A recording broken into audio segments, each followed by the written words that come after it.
you know, I always, when I sit with these wonderful individuals who have gone through this difficult trial, one thought that always crosses my mind is, how has Allah favored this person that's been tried?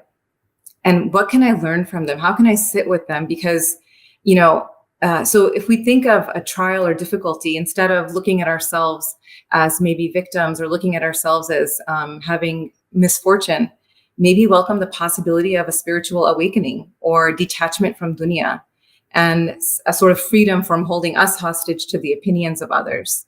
Perhaps Allah has come to our doorstep to elevate us. What a wonderful invitation, to elevate us through like a trial He knows we can bear and pain that He will help us get through. So I know maybe it sounds like cliche, but for everyone, hang in there. And all we have is like the moment that we're living right now, and to slow down, to get in touch with yourself, sense what's around you, and appreciate each moment as it comes. And healing really does take active work and time.